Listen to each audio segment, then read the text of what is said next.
Hello, everybody, and welcome to the Marketing School, episode 9000. Episode 9000. Yeah. So here we are, post-summit life, living the Yeah, dream. this was definitely looking forward to a little recap of the summit, talking about what made it special and how to use events and members and excitement to drive more business. Yeah, it's pretty awesome. It was, we were able to actually utilize like games and fun and the excitement of winning something with everybody in order to get them to like post on social media and go out there and do all the things that they needed to do. And I think you have to accomplish that through things like contests. Contests are like the primary drivers. When you watch when people grow their social media followings and all of a sudden it blows up, it's because they instituted some sort of contest or challenge or scavenger hunt or anything like that, because that's what gets people to want to actually use like hashtags and put up all the pictures and then want to win. So, yes, I think one of the things that I know we always struggle with at our gym is you come up with ideas and you execute something like we did in Vegas, the bead game, and it was intertwined with the whole weekend and everything. But then we had multiple explanations of the game, because you actually have to then teach people how to actually interact with it correctly, or they're not going to do it, right? And so you have to develop ways to reward the behavior of interacting and making it fun for them. And ultimately, right, that engagement is what drives the social media and drives their friends to interact with what's going on. Yeah, exactly. And when you think about it, you have to give them something that's worthwhile. So at the summit, it was like $4,000 to the next summit, which is a pretty big prize package. And so you want to give something away that people will literally do anything for, or that they'll work to kind of jump onto it as hard as it can, and it has to be extremely worthwhile. So when, like the summit, it's obviously giving money towards the summit, but maybe in our gyms, we give something that's like an apparel package or whatever you decide that's worth it, but you offer that as the prize, and maybe you do it as like a monthly prize package that people can win for going out and doing your hashtags around town, or you set up a monthly scavenger hunt or something like that. But you just have to remember your prize has to be high enough level to where everybody wants it. Nobody has to think twice about it. Yeah, I think I know my team just came up with July is going to be bingo month, and they're working on they have all their squares and their cards, and it's $5 a card, and they did their initial write-up. Mark did. He's the one who set the whole thing up, and they filled in all the squares and all that. Then the team went through and discussed it. Right? It's basically so how do you get, like, think of the different types of clients you have, and it has to appeal to all the different types of clients. And so if you said, like, we're giving away a flat screen TV, anybody that has enough TVs in their house and flat screens, they don't care, right? So they're not engaged in it. So you have to come up with ways to engage everybody, not 200 different people, but categories, right? You might need like a cash prize for some might love that, or a free month in the gym, or personal training sessions. But then you'll find that some people don't care about that. So maybe like a night out, right, or go get your nails done, something, right? But you have to make sure you touch on everybody. Yeah, and once you create that fervor and you create that idea of what they want and everybody's actually doing it, that's when you start to actually be able to crush it. So and you had a good point, it's not just stuff in the gym. So you can pay for people to go out and pay all their pizza and drinks on Pizza Friday, or Mimosa Saturday. They're the guest of honor and they get all the mimosa drinks or whatever. But it just has to be something that everybody wants and everybody's excited about. And then I think when you do, there's like these contests are a really big way to grow your social media following pretty quickly. And if you watch any of the bigger name influencers on the social media, on like Instagram especially, they're running contests to grow out their following. So they're giving away things if people like tag 3 friends in the post, or if they comment or share the post or whatever, but they're always giving something away. And when you notice they start those contests, that's when their accounts explode, and that's when they really garner that huge following. So I think you can do this 2 ways. You can set it up with people who are already in your gym as a scavenger hunt, because now they're going to be checking in, they're going to be hashtagging, they're going to be putting up all these pictures, and now their network's going to see it. And then you can set it up, and I've been thinking about this, how to bring this up for a little bit now. You can also set it up so you capture people outside your gym who want to participate. So now maybe you set up something that you're giving away that's big. Maybe you give away like 1 3-session assessment a month, and to enter, people have to like share the post, tag 3 friends in it, or they have to go to a landing page and enter their email. So now maybe you're giving away 1 3-session assessment, but at the same time you're gaining 500 emails, because that's a pretty big package, because for ours it'd be $210. And I think that's another big way to really grow your following and grow your email list quickly, because people are going to want that. Right. So, and I think that people get caught up with trying to do too much of that stuff, and so it's really quality over quantity, where you want to make sure that not only do you enact something and put something in place, but you put the effort in and get your team to put the effort in and make it special, and make sure you're interacting with the clients and talking to them and working social media, and not just put something out and kind of do it, and it doesn't really work too well, and then you say, oh, I'll do another one, and you just keep it going. So you really got to put that effort in on it. Yeah, you're all in.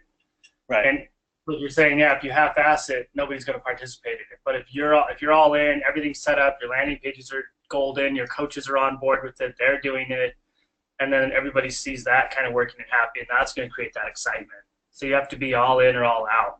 Otherwise, you're doing another thing that doesn't work out very well. Right. And, when you're brainstorming on these things and coming up with stuff, make sure it's something that excites you. Because if you're not into it, no one else is going to be into it. You don't just put something together because you saw that Chandler's gym did it and it worked, or another gym did it and it worked. If you try to implement something you don't believe in or you don't want to participate in, it's not going to go anywhere, right? So find something that excites you, then implement it, right? And then jack up that energy for the month. Yeah, exactly. You want it to be fun for you too, because if it's just a chore, you're going to half-ass it, and you're not going to want to do it. You're going to be miserable doing it. So when you see it, really look into it. Talk with your staff about it in your staff meetings. Set it up, organize it. Is everybody excited? Are you excited? And if that's the case, then you can institute it, make it happen, and really crush it. But I think some ideas for, like, in the gym, you can obviously have like a gym scavenger hunt. You can even do a guru with your members. So you have your coaches park in different spots around town. Doesn't necessarily have to be bars. They could be out hiking or whatever, or they can be at bars.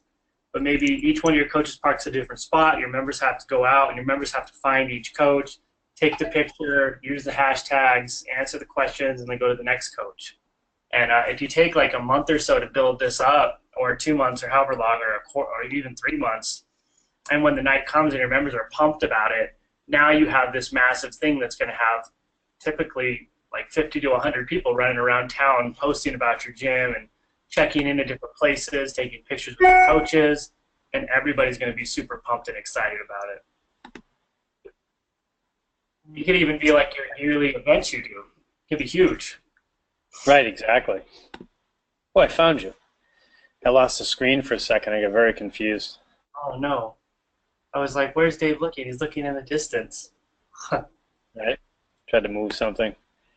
Yeah, so I think like Vegas, I was talking about this and told everybody in Vegas about the bead game, right? You don't need even though like you and I work on the long-term strategy for marketing, and we're always talking about that long-term game. It doesn't take long-term, right? If you really aggressively interact on social media and with your clientele and do your thing, you can blow up your brand and your gym and everything real fast. But it does take a lot of effort and a lot of work and all hands on deck. Yeah, you have to be 100% committed to it. You have to organize it.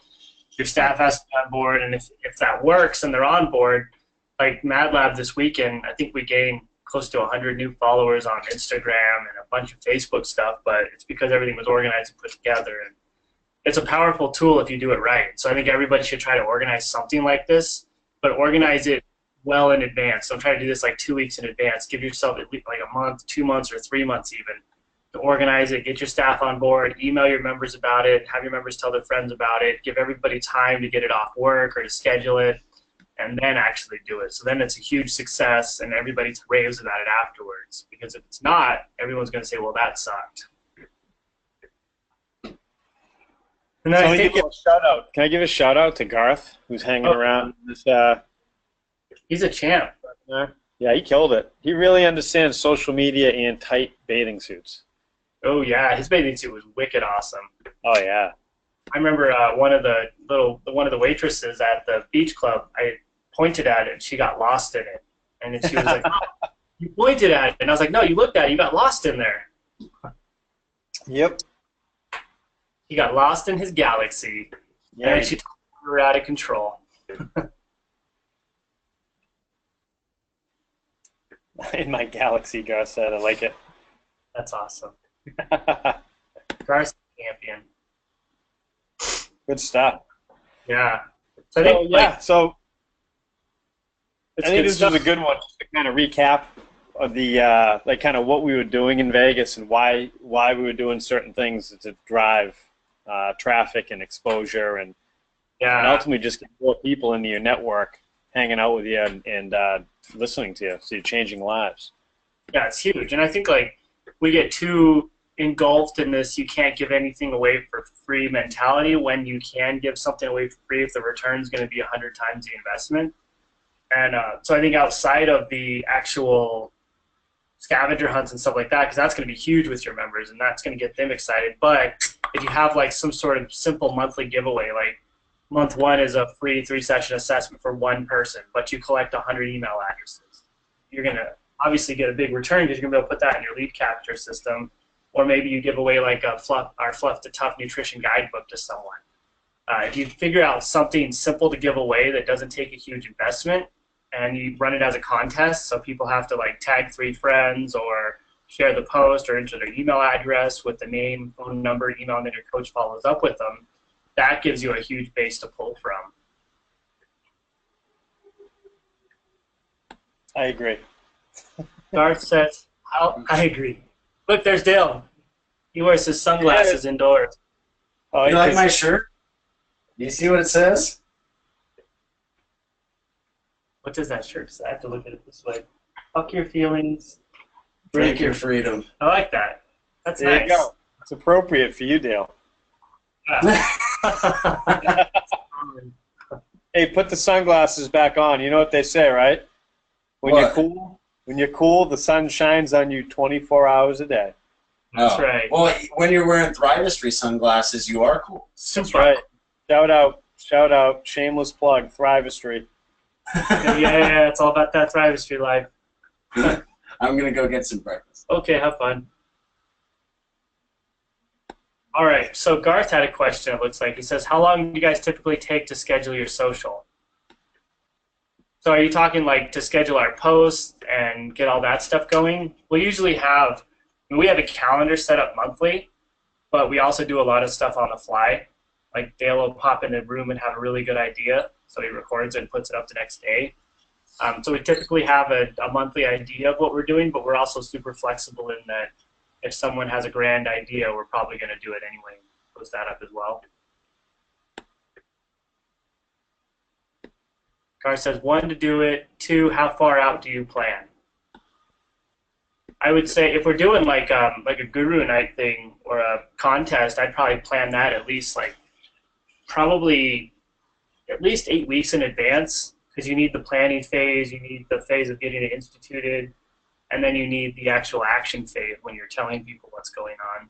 What do you think, Dave? Yeah, so I think there's a couple different things to look at with that is your weekly calendar that's going on. So you want to be at least a week ahead on that, just so that you're able to schedule stuff out and post it and interact with it and, make sure everyone knows what's going on. That's one type of content. When you're getting into from social media plans around events, You know, like if you know that you have something coming up in 6 months, you can be well planned ahead 6 months ahead of time. You can have at least your annual calendar hitting year round. You know, don't forget this is coming up, whatever, in October. You know, you can keep people informed and keep working on things.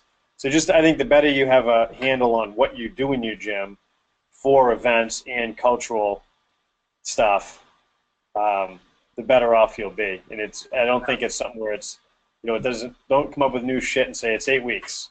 Like, just plan your year and have fun, and the stuff that works really well, if it works well, make it an annual thing so people are already looking forward to it next year, and you can already have some sort of content being pushed year round around that event.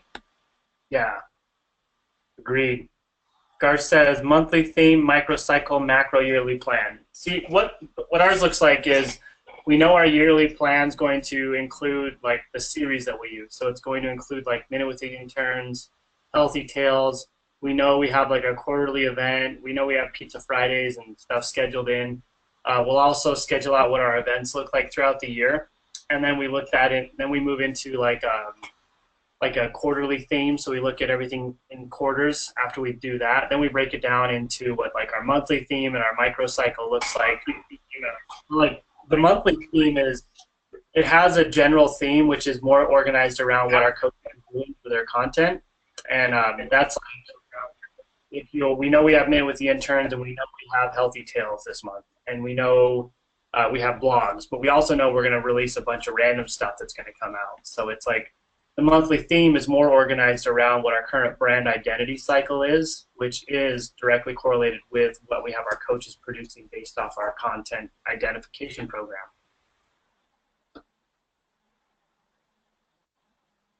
Which is exciting. So think about it like your yearly plan is going to be I would set up like a yearly plan for events. So that way you have them all mapped out, and then a quarterly plan for events, and then what it looks like, what the phases look like. So I'm in planning phase, I'm in development phase, I'm in action phase, and then we're in post-event phase. So I would have them all scheduled like that for the whole year. That way events are mapped out and done. Your actual content itself should be mapped out in a way to where it's planned. You have a general sense and a general idea, but it's also flexible enough to where you're allowing new things to happen and random stuff to happen. Dave, I lost you. I think I'm still here. My my screen kept freezing, so I just killed it, and I'm trying to figure out why. We'll call it technical difficulties. Yeah. Garth says, what were those phases? So you have your planning phase when you're basically organizing it, you're figuring out what you need to do, you're figuring out who's involved. Then you have your development phase. So now that it's planned and we know we have a name for it, we know what's going on, now let's plan it. What's going to happen, how's it going to happen, and how's it going to work? And then we have our execution phase when we're doing it. So now when it's actually happening, when it's going on, and how's it going to work, how's it going to flow, what are our time segments, and then you have your post-event phase. Post-event is like, all right, how did it go, who was in charge, who participated, what does it look like, and then you throw out like thank yous and stuff like that. So those should be the phases you follow.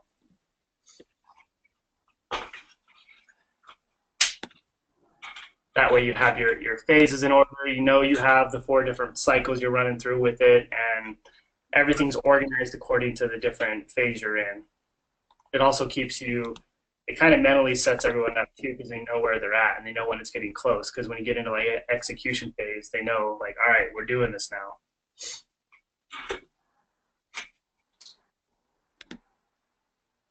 That's my phase, because then you're doing it. Doing it and doing it and doing it now.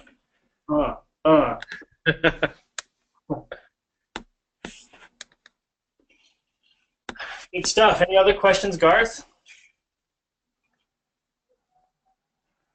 I think this was pretty good. So I think action points from listening to this webinar are plan out some events like Night with your members.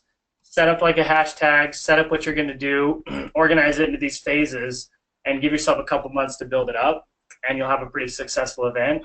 and then set up another thing where you're giving some sort of monthly giveaway to people who aren't in the gym. And in order to get that giveaway, they have to opt in on one of your Infusionsoft forms or whatever form you're using with their name, their email, their phone number. You're going to call everybody. You're going to put them into a nurture pathway. And also organize some contests on like your Instagram and your Facebook. So if you want this prize, you have to tag 3 friends and share this post, or like this post and tag. On Instagram, I would say like this post and tag 3 friends. On Facebook, I would say like the post, tag 2 friends, and share it. Because it's a lot easier to share on Facebook and you're not asking too much. Instagram, it's a little harder to share, so people are less likely to do it. Did you see that bikini post, Dave, where they offered a free bikini to everyone who shared the post, and they got millions of shares and couldn't follow through? Really? Yeah, so you have to be careful. Who did that? I can't remember, but they deleted their Instagram account afterward. I mean, it was so many shares. There's no way they could follow through for it was like a $60 or $70 swimsuit. Wow. We were expecting the response. So be careful with that stuff. You don't want to get in over your head. Yeah, that's interesting. So let's bring someone that. What are some of the things that we could put up that we could actually handle as gym owners? Because you could say, you share this and get a free personal training session, and then put yourself out of business because you can't actually deliver them all.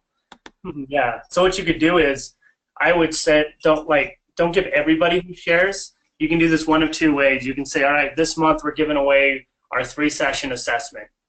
To enter the contest, you have to like the post, tag 3 friends, and then we'll pick one lucky winner at the end of the month. So now that at least keeps it capped at 1 person, and it also gives you the power of the contact of all the people who tag their friends and like the post, or the people who enter their email. So now you can call them all.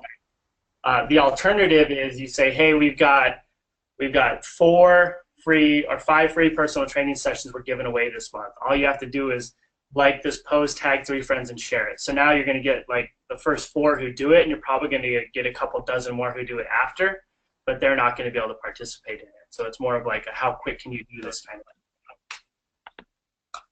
Or you could even set up something like in a time domain. So if you like and share this post within like 20 minutes or 5 minutes or something, you get it, which keeps it capped at least on a time limit, so you don't have 1 million people sharing it and getting whatever your offer is. Things you could give away that were big, you could give away like a nutrition guidebook with like meal plans and recipes, like our Fit for Life guidebook. You could give millions of those away and it would be fine. But if you're doing something you physically have to follow through with, you have to be careful that you don't just give an unlimited amount or you'll be screwed. Because the internet is a powerful thing.